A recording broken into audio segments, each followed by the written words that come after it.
Welcome back to my channel. இன்றைக்கி வீடியோவில் ஒரு ப்ரோஸோட எக்ஸ்ப்ளனேஷன் தான் பார்க்க போகிறோம். Title of the prose, who owns the water. இந்த வாட்டர் வந்து யாருக்கு சொந்தமானது அப்படிங்கிற கேள்வியோட தான் இந்த ஸ்டோரி ஃபுல்லாக போகும். 3 செக்ஷன் கொடுத்துருப்பாங்க. ஃபஸ்ட்டு செக்ஷன் வந்து பார்த்துடலாம்.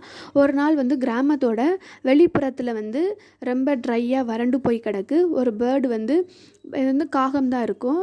அதோட முட்டையை விடுறதுக்கு வந்து இடத்த வந்து தேடிகிட்டே இருக்கும். எங்கேயுமே இடமே இருக்காது. ரொம்ப ட்ரையாக வறண்டு போயிருக்கு. ஒரு மரம், ஒரு பச்சை மரம், ஒரு புதர் எதுவுமே இருக்காது. ஸோ என்ன பண்ணுன்னா, அப்போ அந்த லேண்டில் வந்து ஒரு குட்டியாக ஒரு இடம் இருக்கும். அங்கே காலை வச்சு நல்லா சுரண்டிட்டு ஒரு இடத்த உருவாக்கிட்டு அங்கே வந்து முட்டை போட்டுரும். சூரிய ஒளியில் வந்து இருக்கும். இந்த முட்டை வந்து அதுக்கப்புறமா குஞ்சு பொரிச்சிட்டு அதோட குஞ்சுகளெல்லாம் அது வந்து கொஞ்சம் பெருசாகிற வரைக்கும் சாப்பாடு ஊட்டி வளர்த்து வந்துக்கிட்டு இருக்கும். அதுக்கப்புறம் அதோட பறந்து போயிடும்.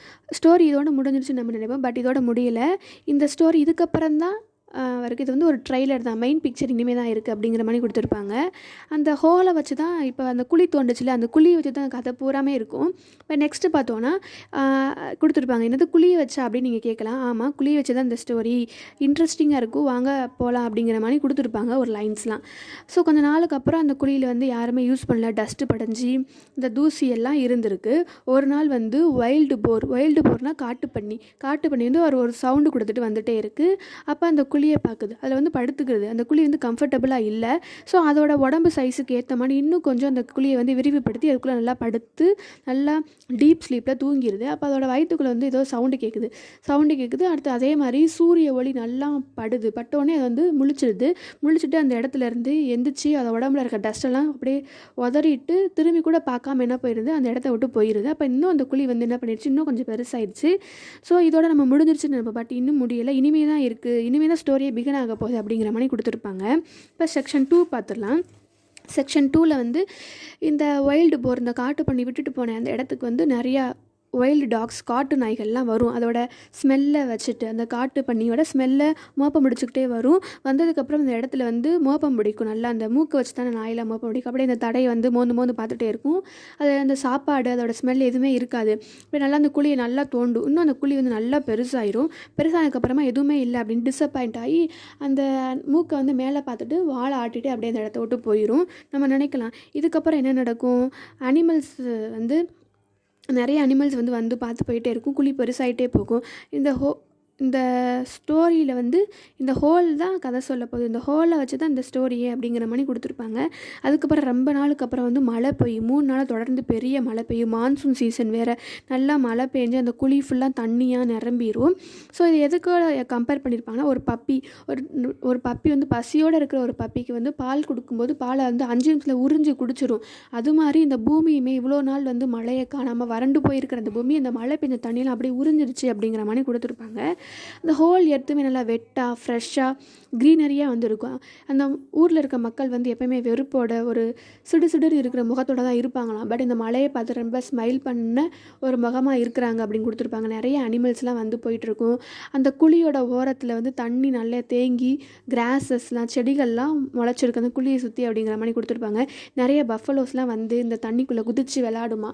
அப்போ வந்து அந்த பெரிய பெரிய பஃபலோஸ்லாம் அதில் குதித்து விளையாடும் போது சேரும் சகதியுமாயிரும்ல, இந்த இடமே சேரும் சகதியமாக மடி பிட்டாக ஆயிடுச்சு அப்படின்னு சொல்லியிருப்பாங்க.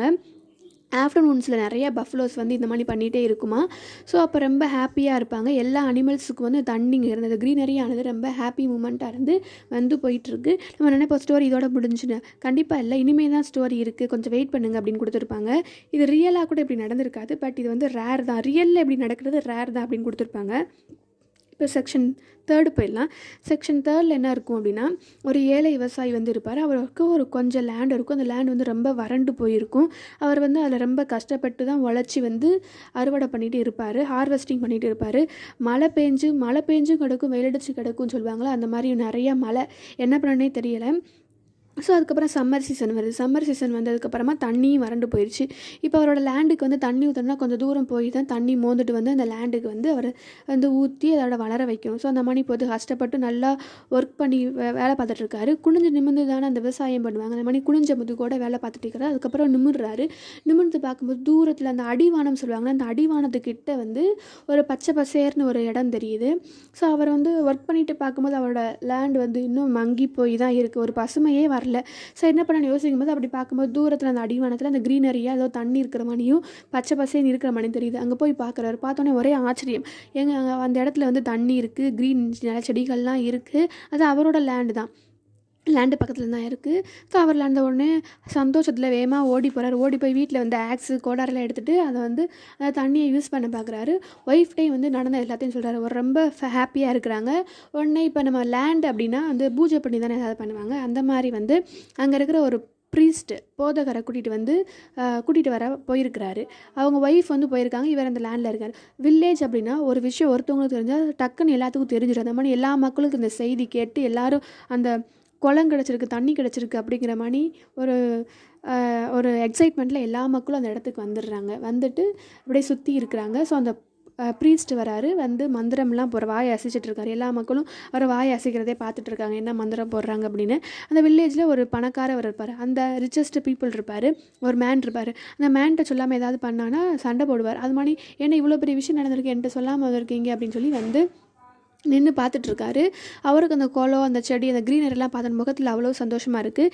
அந்த ப்ரீஸ்ட்டை கேட்குறேன், என்ன மந்திரம் சொல்கிறீங்களா, நல்லா சொல்லுங்கள், என்னோட லேண்டு இன்னும் அப்போ தான் நல்லா செழிப்பாகும் அப்படிங்கிற மாதிரி சொல்லிடுவார். அப்போ அந்த ஏழை விவசாயி பார்ப்பார். என்னது உங்களுடைய லேண்டா அப்படின்னு கேட்பாங்க. இது வந்து இந்த உங்கள் லேண்டுக்கு 4 அடி தள்ளி தான் இங்கே என்னோடய லேண்டில் தான் இருக்குது அப்படிங்கிற மாதிரி ஒரு கான்வர்சேஷன் போயிட்டே இருக்கும். அந்த நேரத்தில் அந்த பஃபலோஸ், அனிமல்ஸு, பேர்ட்ஸ்லாம் வந்து அந்த இடத்துல நின்று பார்த்துட்டே இருப்பாங்க. இப்போ ஒரு அப்போ அங்கே இருக்கிற எல்லா மக்களும் அந்த ஆசையில் எங்கள் லேண்டுன்னு சொல்ல ஆரம்பிச்சிருவாங்க. இந்த தண்ணி எங்களுக்கு தான் வேணும், அந்த தண்ணிக்கு தான் சண்டை போடுவாங்க. தண்ணி எங்களுக்கு சொந்தமானது, உங்களுக்கு சொந்தமானது, இயற்கையாக தானே கிடச்சிச்சு அப்படிங்கிற மாதிரி சொல்லி சண்டை போட ஆரம்பிச்சிருவாங்க. ஸோ அதுதான்ல ஹூ ஒன்ஸ் அ வாட்டர்னு கொடுத்துருப்பாங்க. அப்போ இந்த தண்ணி யாருக்கு தான் சொந்தம் அப்படிங்கிறத கடைசி வந்து கேள்வி கேட்குற மாதிரி முடிச்சிருப்பாங்க. ஸோ இந்த இதை வந்து நம்மளாக தான் எடுத்துக்கணும். தண்ணி அப்படிங்கிறது எல்லாத்துக்கும் பொதுவானது தான். உங்களுக்கு தான் சொந்தமான, எங்களுக்கு தான் சொன்னோம் அப்படின்னு சொந்தம் கொண்டாடக்கூடாது அப்படிங்கிற மாதிரி இந்த ஸ்டோரி மூலயமா நம்மளுக்கு கன்வே பண்ண விரும்புவாங்க. தண்ணி அப்படிங்கிறது எல்லாத்துக்கும் ஒரு பொதுவானது, இயற்கை நம்மளுக்கு கொடுத்தது, அதை எல்லோரும் ஷேர் பண்ணி தான் யூஸ் பண்ணணும் அப்படிங்கிறத சில்ட்ரன்ஸோட மனசில் சின்ன வயசில் விதைக்கணும் அப்படிங்கிறதுக்காக 6th ஸ்டாண்டர்டில் இந்த ஸ்டோரியை வந்து நம்மளுக்கு வச்சுருக்குறாங்க. ஸோ ஒரு இயற்கையாக கிடைக்கிற எதையுமே நம்மளுக்கானது அப்படின்னு உரிமை கொண்டாடக்கூடாது, இது எல்லாருக்குமானது அப்படிங்கிறத ஒரு காமனான தாட் நம்ம மனசில் வரணும் அப்படிங்கிறதுக்காக தான் இந்த ஸ்டோரியை கொடுத்துருப்பாங்க. ஸோ இந்த ஸ்டோரி ஸ்டார்டிங்கில் வந்து ஒரு க்ரோ தன்னோட எக்கை லே பண்ணுறதுக்காக தோணின ஒரு குழி, பியர் வந்துச்சு, அந்த காட்டு போர் வந்துச்சு, அதுக்கப்புறம் டாக்ஸ் வந்துச்சு, அதை தோண்டி பெருசாக்குச்சு, அதுக்கப்புறம் மழை வந்து இன்னும் கொஞ்சம் பெருசாக்குச்சு, அந்த இன்னும் பஃபலோஸ்லாம் குளித்து விளாண்டு இன்னும் பெருசாக்குச்சு. ஸோ இந்த மாதிரி இயற்கையான செயல்கள்லாம் உருவாக்கப்பட்ட இப்போ இது இந்த மனிதனுக்கு கண்ணுக்கு தெரிஞ்சு இப்போ எல்லோரும் சொந்தம் கொண்டாட ஆரம்பிச்சிட்டாங்க. ஸோ லாஸ்ட்டாக ஃபைனலாக என்ன சொல்ல வராங்கன்னா, இது யாருக்குமே சொந்தமானது அப்படின்னு உரிமை கொண்டாடுறது காமனான ஒரு ப்ராப்பர்ட்டி மாதிரி, தண்ணியை யார் வேணால் வந்து யூஸ் பண்ணிக்கலாம் அப்படிங்கிறது தான் இந்த ஸ்டோரி மூலமாக நமக்கு சொல்ல வந்திருப்பாங்க. கண்டிப்பாக உங்களுக்கு இந்த ஸ்டோரி பிடிச்சிருக்கு நம்புறேன். உங்களோட லைக் பண்ணுங்கள், ஷேர் பண்ணுங்கள், கமெண்ட் பண்ணுங்கள், உங்கள் ஃப்ரெண்ட்ஸ்க்கு ஷேர் பண்ணுங்கள். எக்ஸாமுக்கு கண்டிப்பாக யூஸ்ஃபுல்லாக இருக்கும். இன்னொரு புதுமையான லெசனில் பார்க்கலாம். Till then take care, bye. Thank you for வாட்சிங்.